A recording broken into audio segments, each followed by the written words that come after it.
Welcome back. Let's see an example of command injection on our DVWA page.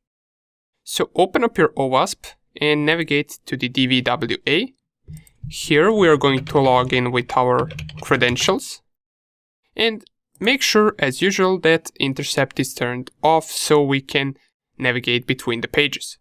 Now, once we get to this page, we want to go to this part right here that says command execution. It's essentially the same thing as command injection, they just named it differently. Let's go there, and for this first example, make sure that security level is set to low, and we'll be checking out security level low and security level medium.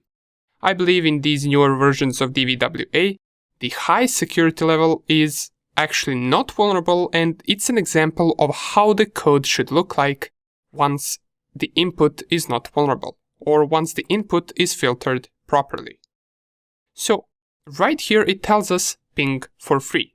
We can enter an IP address and it will ping that IP address. Here I typed in the IP address of my router and it performed 3 ping requests and it outputted the results right here. So already by seeing these results, we can imagine that the page is performing something like this. Ping 192.168.1.1 -C for the count and then 3. Then it pings the router 3 times and it outputs this result back to us on the page. So this page is interacting with the system. Now let's try to inject our command. So I'll type in the IP address, and by the way, this IP address most likely won't work for you. This is just my router's IP, so feel free to try with a different IP instead, whether it's external IP address or a local IP address inside of your network.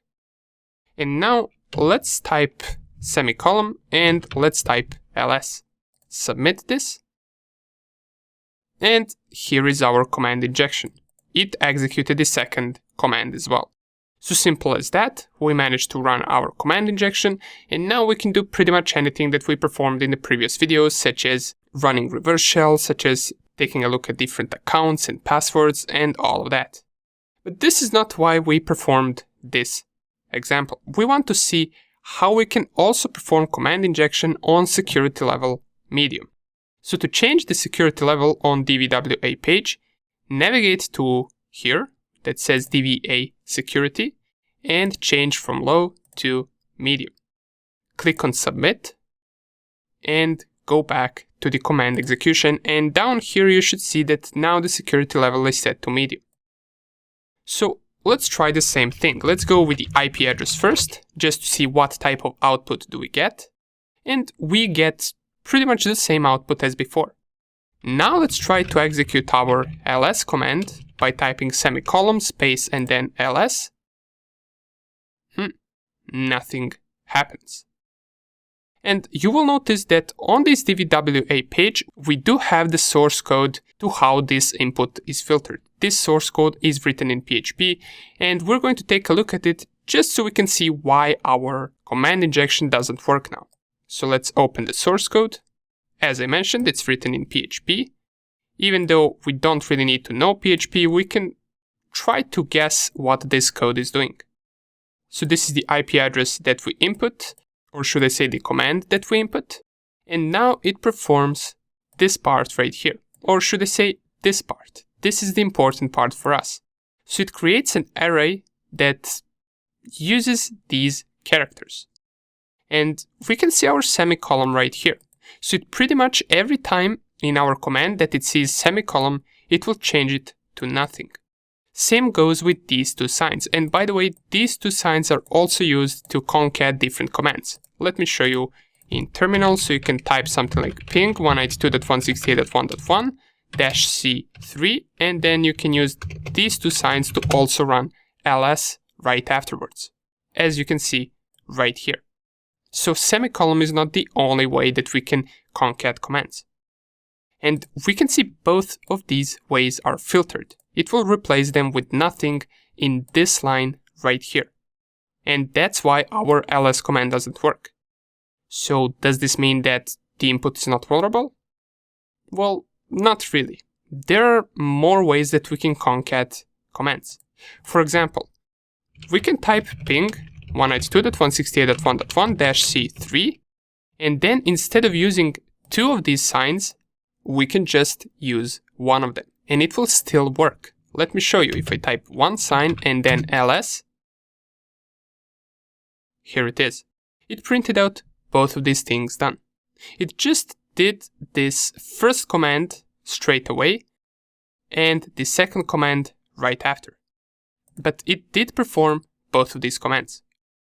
So can we try something like that right here? As we can see, it's not filtering just one of them, it's filtering once it sees two of these signs. Well, let's give it a try.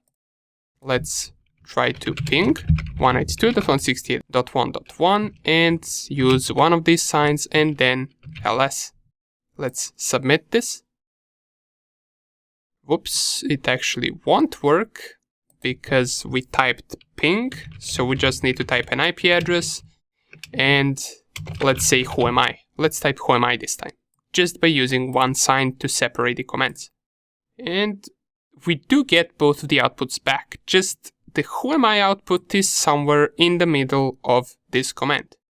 That is because once you type only one sign and not two of them, it actually executes both command simultaneously, and whichever output comes first will be printed out right here.